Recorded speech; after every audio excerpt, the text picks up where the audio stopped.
Eu estou aqui hoje com a Bruna Mussi, depois assim de uma agenda tumultuada de nós duas, né, Bruna? Conseguimos, enfim, realizar esse encontro, algo que eu queria muito, porque eu queria mostrar para vocês como que hoje é empreender na medicina.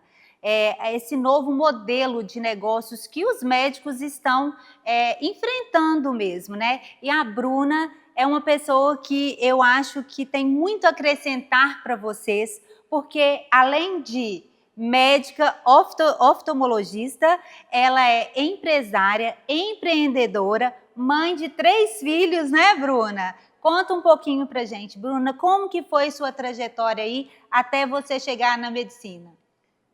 Olá, tudo bem? É um prazer estar aqui. Muito obrigada, Tele, pelo convite. Que bom que nossas agendas se cruzaram, que a gente conseguiu estar aqui. Exato. E eu vou contar um pouquinho da minha história, assim, né, da medicina. A medicina sempre esteve em mim. Eu nasci médica. Eu nunca tive outra, lógico, né, que a gente passa pelo período da infância, que a gente quer ser tudo, mas eu sempre que eu me entendo por gente, eu sempre quis ser médica. Eu nunca pensei em outra coisa. Eu sempre fui muito maternal, eu sempre fui muito de cuidar. E eu nunca pensei em outra coisa. Então, assim, já era uma decisão. Eu acho que a medicina até me escolheu. Já era uma decisão, e aí, quando foi a hora, né, de realmente bater o martelo, eu já tinha batido. Eu já sabia que eu ia ser médica. Eu nunca pensei em outra coisa. Eu não conseguia me ver fazendo outra coisa. E aí, me formei. E vim para Ponte Nova, conheci meu marido, que é o Gustavo, que lá na oftalmologia, lá na UFMG, e aí ele não me pediu para namorar, ele falou, você vai para Ponte Nova ou não? E aí eu estou aqui, médica, oftalmologista, mãe de 3, esposa do Gustavo, e vim para Ponte Nova, onde a gente agora, né, se estabeleceu, a gente está aqui desde 2015, e é isso, sou mãe de 3, adoro ser mãe e adoro maternar, cuidar, adoro empreender. Pois é, conta pra gente como que foi essa história? Oftalmologia primeiro, como que isso já era uma decisão ou não foi entrando na sua vida? A oftalmologia eu só defini, só bati o martelo no último ano de residência, que era a hora mesmo de escolher, no último ano de graduação, que era a hora de escolher qual residência fazer mesmo.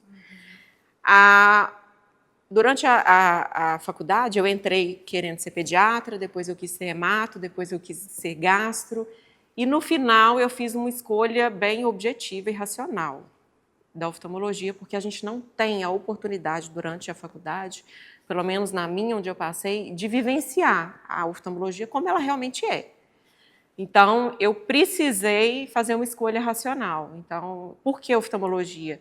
A oftalmologia é uma área objetiva, é uma área resolutiva, é uma área em que eu consigo conciliar a clínica e a cirurgia ao mesmo tempo. E eu falei, isso é para mim. Eu vou e vai E dar aí, certo. olha que interessante, você falando isso, vocês estão vendo, gente, já tem o perfil aí empreendedor, né? Desse passo de você, clínica, para poder montar o seu próprio espaço, o seu próprio negócio. Como que foi? Eu só vi que eu estava, né, empreendendo quando eu já estava lá, nadando. Eu costumo contar assim, Gustavo me jogou no mar e eu aprendi a nadar, para eu não me afogar. Foi mais ou menos assim. Eu comecei a fazer e a empreender mais como um papel de esposa do que como uma vontade minha. Quando o Gustavo me contou essa ideia dele, Bruna, vamos fazer uma clínica. Não, você está doido. Eu fui a primeira a ir contra. Eu fui a primeira a falar com ele para não fazer isso, vai dar errado.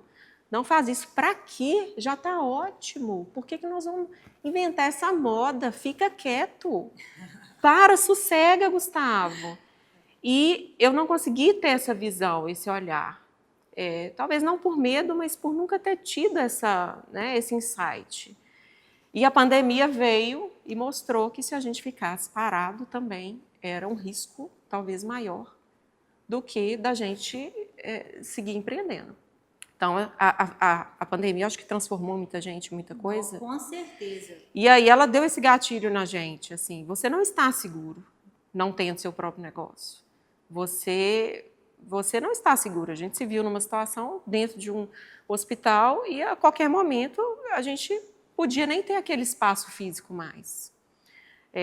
Porque, afinal de contas, os olhares, né, e as atenções estavam todas voltadas para o básico, que é sobreviver. Então, o hospital ele tinha de ampliar os leitos dele, de CTI e tudo mais. E a gente conseguiu identificar ali naquele momento da pandemia os riscos de não empreender, de não ter nosso próprio negócio. E já era uma coisa que a gente queria, né, ficava aquela sementinha, mas a gente nunca tinha tido o gatilho de realmente mudar. E a gente já queria ter uma autonomia, uma independência, ali já começava a faltar espaço físico, mas a gente ainda estava cabendo ali. A partir do momento que a pandemia veio, a gente não coube mais. E aí a gente deu espaço. Foi legal você falar de pandemia, porque eu acho que a pandemia foi um passo muito importante, inclusive para a medicina, né? Essa relação de, às vezes, um atendimento online, Bruno. O que você acha disso, do atendimento online de médico? Você acha que é possível? Quais casos que você acha que tem essa possibilidade? No seu caso, acho que impossível, né? Eu uso muito. Usa? Online. Pelo menos, assim, na minha agenda tem pelo menos uma consulta online todos os dias. É mesmo, que interessante. Como que eu faço a consulta online? Por exemplo, um paciente que quer operar, né? Ele quer operar pálpebra. Eu consigo avaliar, se ele não é daqui, eu consigo fazer a avaliação dele via online, explicar para ele sobre a cirurgia, sobre o processo. E uma vez que o paciente ele agenda a cirurgia, eu faço uma consulta online para a comodidade dele, para ele não ter que sair daqui. Hoje, Ponte Nova é um polo e tem muitas cidades ao redor, né, que vêm aqui se tratar. Então, para o paciente ele não sair de casa, consulta online. No pós-operatório, imagina, o paciente está lá no pós-operatório, eu falo, não, você não precisa vir, nós vamos conversar via consulta online no pós-operatório, você vai voltar aqui quando eu precisar tirar seus pontos. Quando a gente hoje a gente consegue abraçar quase todas as subespecialidades dentro da oftalmologia, mas quando a gente precisa de um atendimento super, ultra especializado e que a gente não tem essa especialidade aqui, a gente usa também a consulta online. Então, quem é o papa desta sub-área? Então, nós vamos fazer via telemedicina, via consulta online mesmo. Então, a gente faz todos os exames, a gente passa todas as imagens, todos os exames para esse outro médico. A gente dá acesso a ele e aí a gente intermedia a consulta ali para o paciente não ter que sair daqui, ir lá para Belo Horizonte ou para outra cidade fazer essa consulta. Então, isso veio na pandemia. Eu me lembro, assim, né, das coisas assim, acaba que economiza muito, tanto o seu tempo otimiza, né? Seu tempo e o tempo do paciente também. Às vezes o paciente ele precisa só de entregar um resultado de um exame para eu liberar uma cirurgia para ele, alguma coisa. Eu já deixo tudo que eu preciso do presencial feito. E aí, olha, se você preferir, você pode fazer via telemedicina. E a maioria prefere, todo mundo hoje quer comodidade, cada um com sua justificativa, cada um com seu corre, né, por motivos diferentes, mas todo mundo hoje quer comodidade, quer praticidade. Até porque, Bruna, hoje, igual você falando de otimizar o tempo, antes a gente ia nos consultórios, nas consultas médicas, demorava horas, a gente ficava esperando. Hoje, isso já é considerado uma falta de respeito com o paciente-cliente, né? Porque hoje os médicos eles têm que olhar para os seus pacientes como se fossem, como não, são clientes, né? Me fala um pouco sobre isso.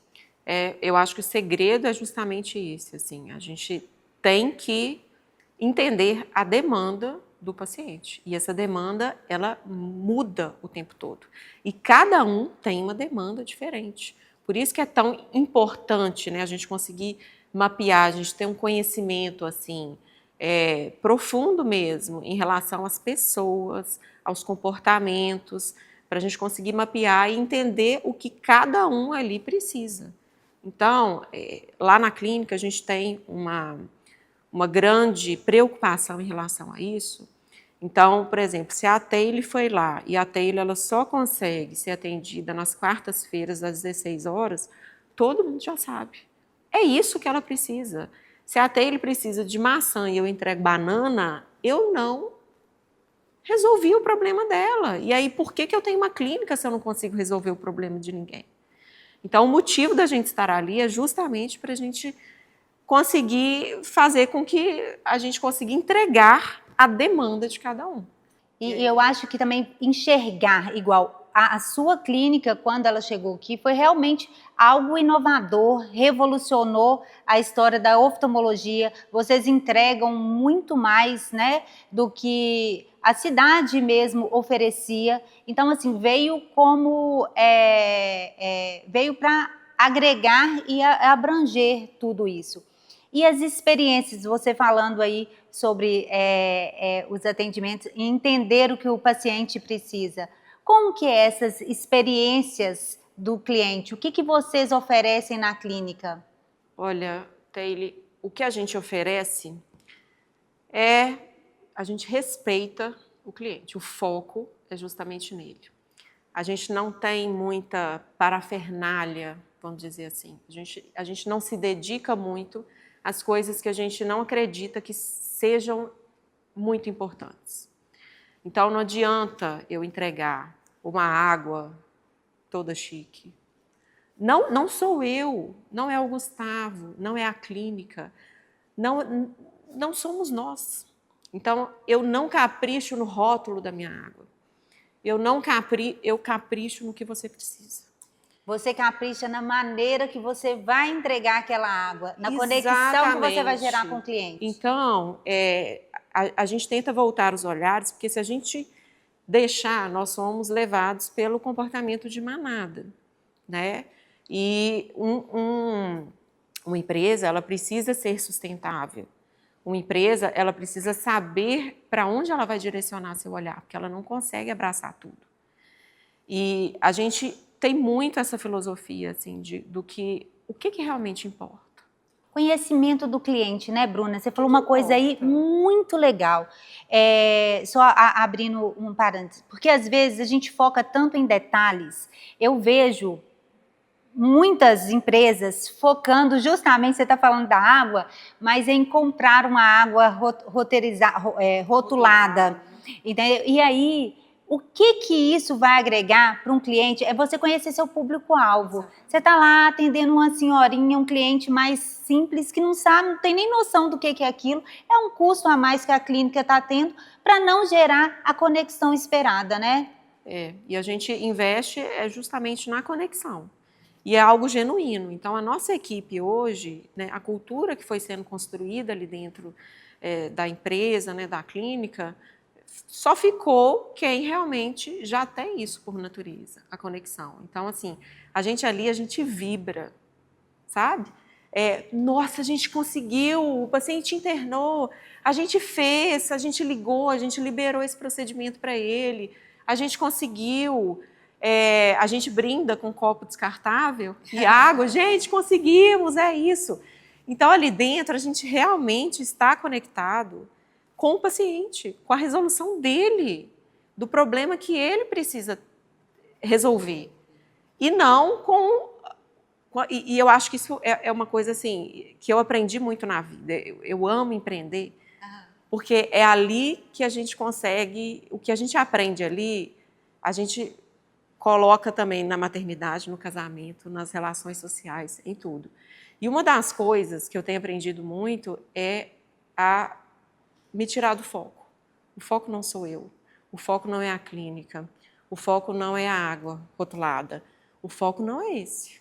O foco, a gente só consegue ter resultado, entender e fazer genuinamente quando a gente se tira do foco. E ali a gente volta o foco para o cliente. A mesma coisa com o casamento. Se você é o foco, você vai procurar se defender, em vez de escutar o que o seu marido tem para dizer. Quando o foco é você não consegue maternar, porque você começa a perceber o tanto que você está deixando de viver O tanto que você tem que doar para o que você está perdendo com o maternar. Então, quando você joga o foco nas suas crianças e no que elas estão vivendo e no quanto é bom você estar ali presente, o foco muda e você passa a fazer aquilo genuinamente, você aprende a servir. Então, você faz com amor, né? Você faz com amor. Então, quando você tira o foco de si mesmo, você consegue servir. E aí a gente serve ali na clínica. Essa é a nossa maneira de conectar. A gente serve. Eu estou ali para te servir. É tão bonito isso, eu falo isso porque quando eu falo de vendas também meu olho brilha. E eu tô vendo Bruna falar aqui da medicina, dessa conexão com pessoas, né? Esse gerar essas experiências. E na sua clínica, eu lembro uma vez que vocês devem fazer ainda o trabalho infantil, o cuidado de ter um dia só para receber as crianças e que elas se envolvam ali. Conta um pouco para a gente como que foi essa experiência para vocês e o que isso gerou de resultado para a sua clínica de forma genuína também, né? Isso. A gente sempre fica esperando, né, contando historinha. Eu não vou fazer, não, porque minha clínica não tem um lugar só para criança. Eu não consigo ter uma sala só para atender criança. E eu fiquei nessa historinha por muito tempo. Eu sempre quis ter um atendimento diferenciado para a criança, um atendimento em que a criança ela se visse ali entretida, ela se visse na Disney ali. Porque a gente não precisa muito tô doida para entregar a Disney. No oftalmologista. A gente não precisa de muito para entregar a Disney, né, para as crianças. Com certeza não. E aí eu ficava contando essa historinha, até que um dia eu olhei e falei assim, mas já sei, é só eu transformar isso daqui num dia específico para as crianças. Então, eu não tenho um local, uma sala só de criança, mas eu vou criar um dia de criança. E foi um barato, é uma delícia. Assim. As crianças, elas não percebem que elas estão sendo avaliadas ali. Eu estendo o tapete no chão, sento com elas, vamos brincando, vamos conversando. E é um barato. Teve até uma história interessante, uma pessoa que veio, ela trouxe as filhas dela e depois ela precisou se mudar de Ponte Nova. E quando ela foi despedir de Ponte Nova, o que as filhas pediram foi para ir na Luvere de novo. Gente, olha, que bacana. Aí você fala, gente, valeu, é isso. Ela, não, mamãe, a gente pode ir lá na Luvere antes de ir embora? Eu quero ir lá de novo, ter aquela experiência de novo. Então, isso é que é cuidar para mim. A gente não precisa de complicar muito. São as memórias que a gente vai criando nos clientes. Exatamente. Né? E o empreender enche meus olhos também hoje. Por isso, eu era contra empreender, porque a gente tem uma visão de comércio, né? Quando a gente está na medicina. A visão é de, nossa, se eu empreender, eu vou ser uma comerciante opressora. Não é assim. Vender é conexão. Vender é simplesmente entregar o que o outro precisa. Vender, para mim, é servir.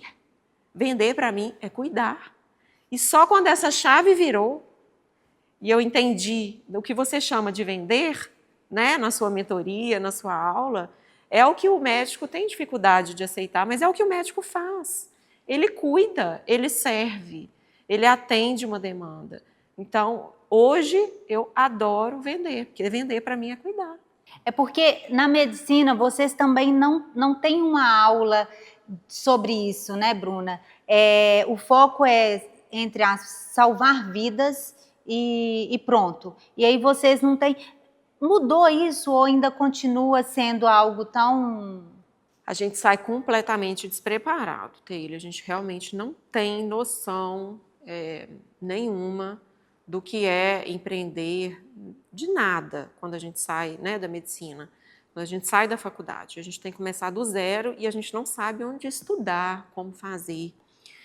E eu hoje, vendo as gerações aí, né, mudando, eu vejo que isso está mudando um pouco, mas ainda tem muita barreira em relação à medicina e a venda, a medicina e o empreendedorismo. É como se a gente tivesse um pouco de vergonha de vender, um pouco de vergonha de falar assim, eu gosto de mexer com número, eu gosto de vender, eu gosto de faturar. Isso ainda causa uma repulsa, um estranhamento muito grande, mas é necessário fazer isso. É porque o médico, ele sobrevive das consultas que ele faz, nas operações, né? Para eu conseguir resolver o seu problema, eu preciso ter uma rentabilidade X para eu conseguir ter aquele aparelho ali. Eu preciso conseguir pagar aquela equipe diferenciada que está ali. Eu consigo alugar eu preciso alugar ou comprar esse lugar diferenciado. Eu preciso comprar produtos específicos relacionados, né, à medicina ali, mas para eu resolver o seu problema, a sua demanda, eu preciso mexer com o número também. Hoje não é o que eu mais gosto de fazer, e a gente tem uma divisão natural lá dentro, minha e do Gustavo, em relação a isso. Então, o Gustavo é mais analítico. Então, o Gustavo, ele tem uma facilidade maior e gosta mais de números do que eu. E eu fico muito com a parte de gestão de pessoas. E é uma delícia. É desafiador? É, mas é uma delícia. Eu estou cuidando do mesmo jeito. Então, assim... Eu ia justamente te fazer essa pergunta. Como que foi para você essa transição de ser mãe de 3, né, gente? Todos pequenininhos, né, Bruna? E aí vamos entrar um pouco aí no lado feminino, né? Falar um pouco dessa vida da mulher mesmo, empreendedora, mãe. O que você não abre mão para estar? É exatamente isso. Para a gente não surtar, a gente tem que elencar nossas prioridades. Cada uma vai ter a sua. Eu falo assim, Bruna, como você consegue equilibrar? Não há equilíbrio. Tem semanas que eu estou mais assim, tem semanas que eu estou mais para o lado empresarial, tem semanas que eu estou mais mãe, tem semanas que eu estou mais casamento. Então, não há equilíbrio. Isso é uma mentira, não há. Mas para a gente não surtar e para a gente não se dar conta de que a vida passou e eu não vivi aquilo, a gente tem que elencar prioridades. E a minha vida não é mais difícil. Você tem um empreendimento, então sua vida é mais difícil do que a minha, que eu não tenho uma empresa. Ou, não, a minha vida é tão difícil quanto a sua, quanto a de todo mundo. Eu não tenho mais dificuldade do que ninguém. Você é mãe de 3. E não por isso a minha vida é mais difícil do que a de mãe de 1 ou de alguém que não é mãe. Cada um tem suas dificuldades. Então, eu passo pelos mesmos problemas que você passa e que todo mundo passa. Mas a gente precisa estabelecer prioridades. E o papel da mulher é fundamental, porque nós somos a base da casa. Nós somos. E a gente tem que, primeiro, se autogerir, se autogovernar, saber governar a nossa casa, nosso casamento, porque se a gente não tiver essa base, a gente não vai governar nada nem ninguém. A gente precisa ter um autoconhecimento, a gente precisa ter uma organização, a gente precisa ter uma agenda organizada, porque senão, enquanto eu estiver no trabalho, eu estou pensando nos meus filhos. Enquanto eu estiver com meus filhos, eu estou pensando no meu marido. Enquanto eu estou com meu marido, eu estou pensando em uma atividade que ficou para trás do trabalho. Então, para a gente viver o presente, a gente tem que escrever prioridades. Quais são as minhas prioridades? Olhar para elas todos os dias, porque senão você é levado e quando você vê, tem uma semana que você não levou seus filhos para a escola, que você não conversou com seu marido, ou que você não deu atenção à empresa que precisava. Então, a gente precisa sempre ter essa base tem que ser muito sólida, a gente tem que ter clareza, autoconhecimento e clareza do que é prioridade na nossa vida. Autoconhecimento, você falou isso, eu sempre falo que nas vendas a gente começa pelo autoconhecimento, isso é a base, gente, é muito importante. Para você se conectar, primeiro você tem que se conhecer. E quando que o autoconhecimento entrou na sua vida, Bruna? Eu era avessa ao autoconhecimento, eu achava uma balela. E aí, depois de me formar, eu entrei numa análise. Foi transformador.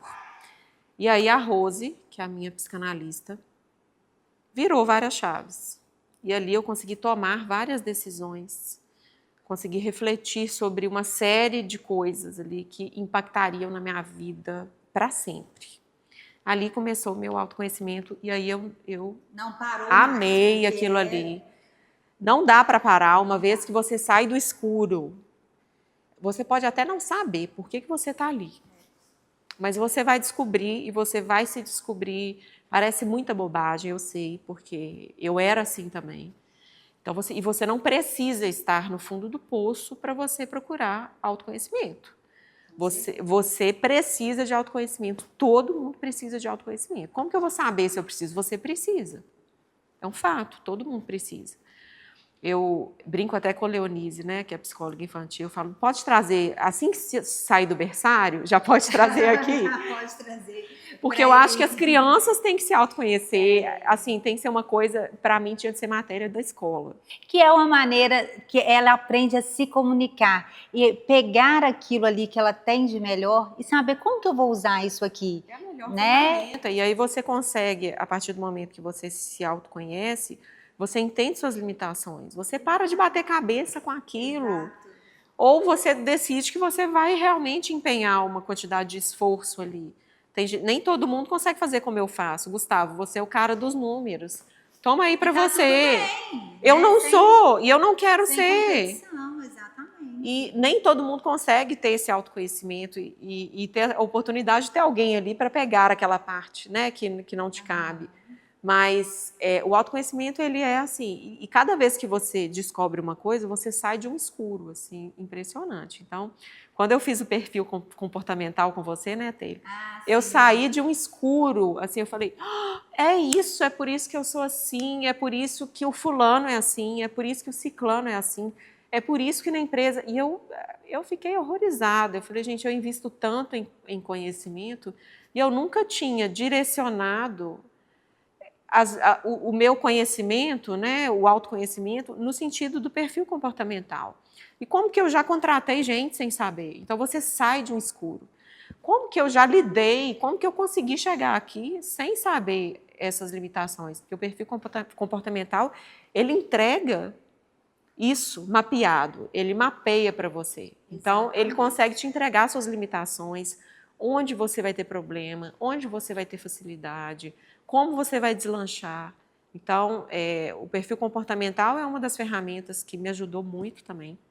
E hoje eu estou sempre buscando mentorias, estou sempre buscando autoconhecimento, consultorias. Pode ser autoconhecimento ou pode ser um conhecimento específico em relação à empresa. Hoje, esse ano, eu concluí, por exemplo, a mentoria com a Kenia Shaib, que foi fantástico. Foi fantástico. É uma mentoria de vida, e aí ela faz ficar tudo muito mais claro em relação às prioridades na sua vida. Então, eu fiz várias mudanças relacionadas com a minha vida mesmo, e isso impacta diretamente na minha empresa. Com certeza. E Bruna, falando um pouquinho dessa mudança da medicina, ainda voltando um pouquinho atrás, como que foi para você entrar nas redes sociais? Como que foi para você se posicionar como médica, como autoridade em oftalmologia e ter que lidar direto com o público ali? Eu falo que se expondo mais, né? Como que foi isso para você? É um desafio, continua sendo. A gente sempre tem um certo receio de não entrar dentro de um tom comercial, porque não é o meu tom. E de ali não parecer que eu sou uma outra coisa diferente daquilo que eu sou.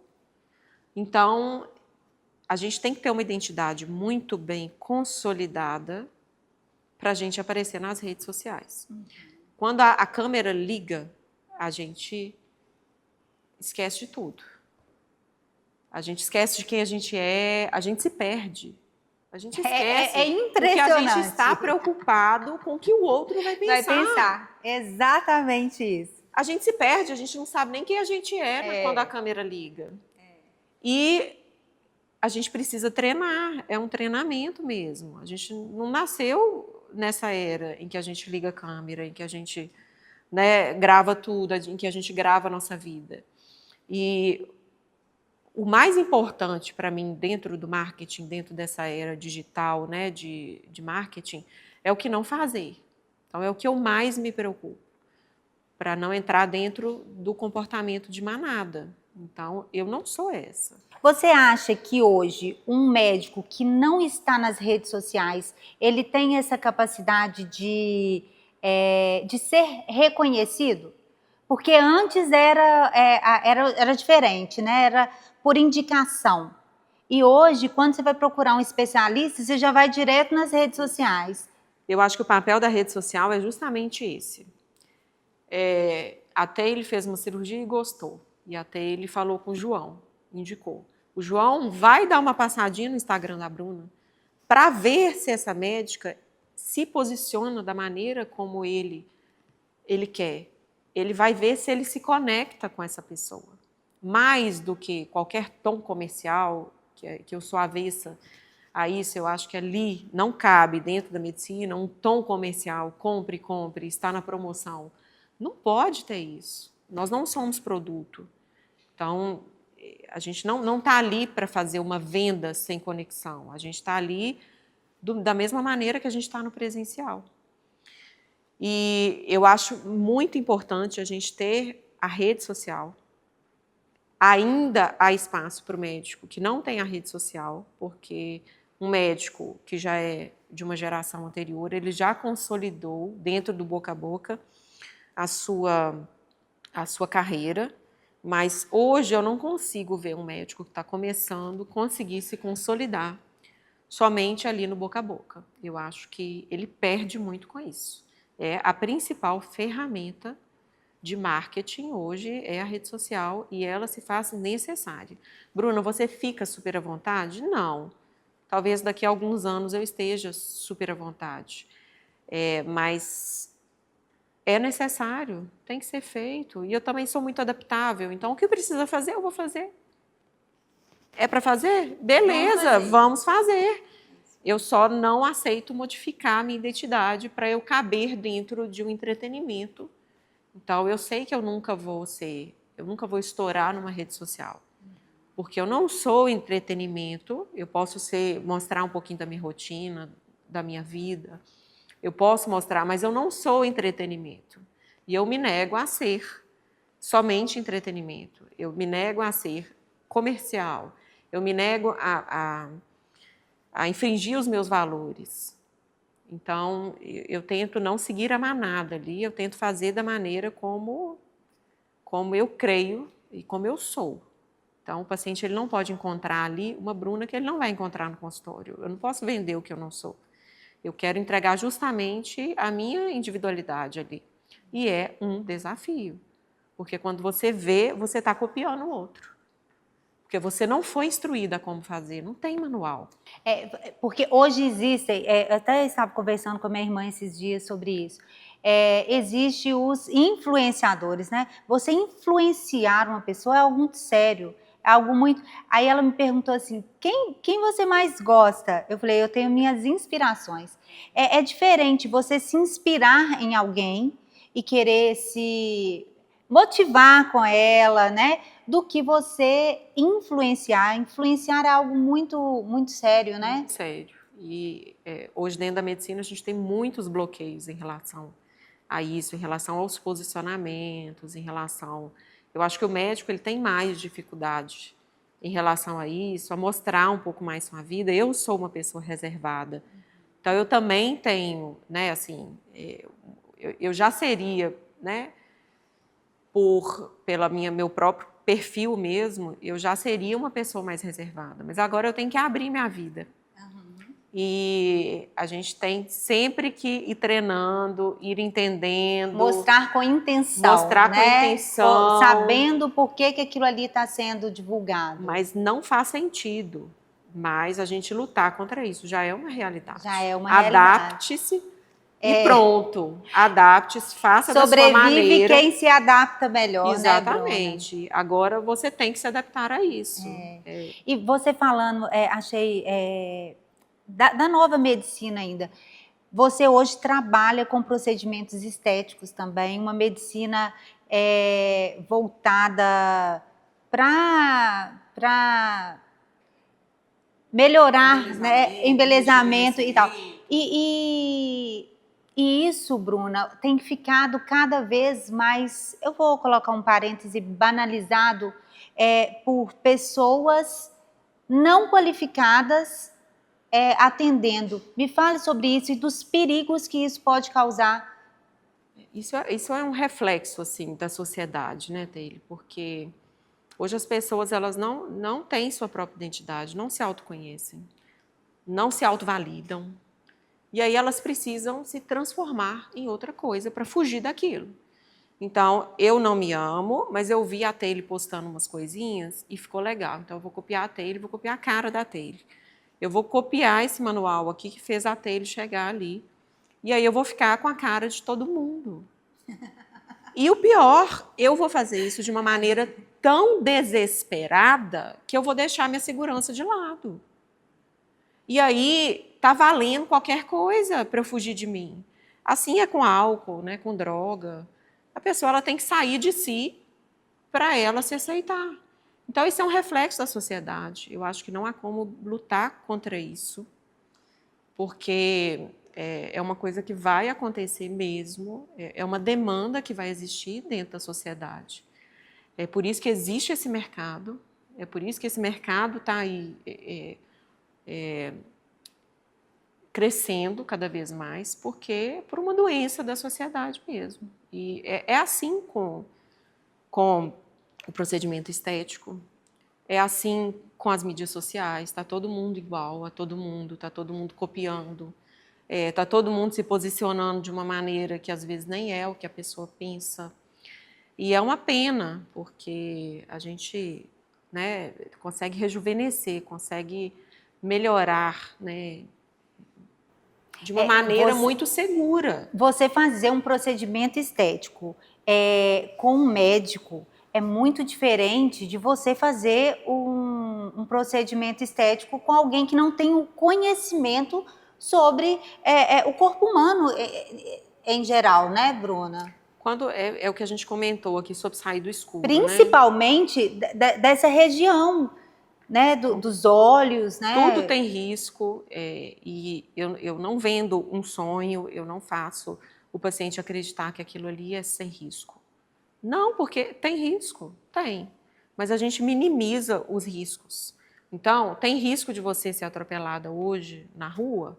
Claro que tem, mas se você estiver embriagado, andando numa BR, fora da faixa de pedestre, você tem muito mais risco do que se você atravessar uma rua que não tem movimento, dentro da faixa de pedestre, com tudo controlado, com lucidez. Então, a gente tem que procurar o caminho que a gente quer seguir. E a segurança é uma prioridade absoluta dentro do meu trabalho, dentro da clínica. Ninguém conhece ali os bastidores, mas ali o que existe de protocolo de segurança. São assim, é inimaginável. Então, os protocolos de segurança são incansáveis ali. É checar, rechecar. Eu não tenho o direito de colocar a visão de um paciente em risco. Não tenho esse direito. Eu não posso errar. E a gente cria vários processos e protocolos para isso. E conhecendo esses bastidores, então assim, a medicação ela está dentro de uma geladeira, que se a temperatura modificar, ela liga para mim, a geladeira liga para mim, me avisa que a temperatura mudou. Então, assim, e tudo mais que você pode imaginar. É muita tecnologia, né, Bruna? Vocês já estão usando a IA como alguma forma de... Já usamos, nós somos pessoas antenadas com IA na nossa vida, então minha casa tem robô, minha casa tem, né? Tem o robô que aspira, tem o robô que varre, tem o robô que passa pano, tem a máquina de gaseificar água, tem tudo que você pode imaginar. Então, a gente usa várias ferramentas, assim, né, no computador mesmo, para planilhar, para fazer. A gente usa IA. Eu uso o chat, eu converso com o chat várias. É a primeira coisa que eu abro no computador, é o chat. Então, a gente já usa isso no nosso dia a dia. A nossa equipe, é engraçado, né? Como a gente vai se tornando um só ali, né? A nossa equipe também não vive mais sem chat. Eles amam. Para tudo que eles vão fazer, todos os documentos que têm que ser feitos, a gente sempre passa ali. E agora a gente começou a tentar usar um bot também. A gente está apanhando um pouquinho, como toda tecnologia que a gente começa a implantar. Mas que é necessário para a gente fazer um pré-atendimento até chegar no atendimento humano ali mesmo. Então, ela pega os dados, qual que é a intenção, e transfere isso já de uma maneira mais inteira para chegar ali no atendimento humanizado. Eu acho que é impossível, gente. Sem automatizar ajuda, tudo, né? Exatamente. Mas é impossível também ficar longe da tecnologia. Exatamente. Hoje é impossível, a gente tem que otimizar os processos. Então, a gente realmente usa tecnologia. E a gente já está acostumado. Né? A oftalmologia sem tecnologia não é nada. Não é nada. Você não avança sem tecnologia. É por isso que a gente tem uma clínica desse tamanho, desse porte. É por isso que a gente vai expandir. É por isso que a gente depende de tecnologia também. Então, a gente já está acostumado a depender da tecnologia. E a gente tem cada vez usado mais, mas não como uma forma de substituir o atendimento humano, jamais, mas como uma forma de servir ainda mais ao paciente, ao cliente que está ali. Então, você deu um spoilerzinho aí, a clínica tem a intenção de expandir? Hoje é nessa situação que a gente está, a gente vai expandir, tanto para uma clínica aqui dentro de Ponte Nova, com bloco cirúrgico próprio, com tamanho maior, e a gente também vai começar em Viçosa, uma clínica nova lá, porque Viçosa ainda não tinha, né, uma filial nossa lá, e agora vai ter também. Então, a gente está nesse processo de expansão, estamos muito felizes aí com isso, brilhando os olhos com essa expansão, muito felizes. Que bacana, Bruna. E assim, para quem está começando, Bruna, qual que é o conselho que você dá para os médicos, para essa relação entre medicina e vendas? O que você pode falar aí para a gente? Acho que a gente tem que ter base, né? Olhar para a base, para o autoconhecimento, para a autogestão. Governe-se primeiro. E depois você vai conseguir governar outras coisas. Então, governe-se primeiro. Equilibre sua vida, veja suas limitações, veja onde você vai ter mais dificuldade, onde você vai ter mais facilidade, onde você vai explorar suas facilidades, como você vai explorar. Tenha sua identidade muito bem consolidada para você não cair num mar aí onde está todo mundo nadando. Tenha autocrítica, bom senso, e você só consegue isso tendo uma identidade muito reforçada. Eu acho que se perder é muito fácil, muito fácil. Então, mantenha a sua base, seu autoconhecimento, a sua identidade muito bem estabelecida, porque você vai ter público para isso, você vai conseguir cuidar de pessoas que vão se identificar com você. Mas você precisa entender quem é você primeiro, para depois você conseguir servir alguém. Sem medo dos julgamentos, né? Sem medo dos julgamentos, é isso mesmo. Os julgamentos, eles te barram em muitas coisas. Você passa a ter medo, você passa a ter barreira com muitas coisas, você perde muitas oportunidades. Ai, Bruna, foi tão boa a nossa conversa. Adorei, já acabou? Já acabou. Eu queria agradecer a Bruna, gente, eu queria muito ter trazido ela, porque assim, é falar sobre a medicina e as vendas com leveza. Eu falo com vocês sempre, né? Toda profissão, ela engloba as vendas, não tem como não acontecer isso. E Bruna é uma empreendedora maravilhosa, eu admiro muito ela, o Gustavo, o marido dela. e tive a oportunidade já de atendê-los. Então, assim, queria trazer ela para contar um pouquinho dessa história dela maravilhosa para gente. Eu quem agradeço, eu sou uma fã da Taylor. Adoro tudo que a Taylor me ensina, sigo a Taylor. E eu queria agradecer, fiquei muito honrada com o convite. Imagina. E queria agradecer e bater palma para você mesmo, porque você é uma profissional fantástica, maravilhosa, e vamos continuar seguindo juntas aí, certamente.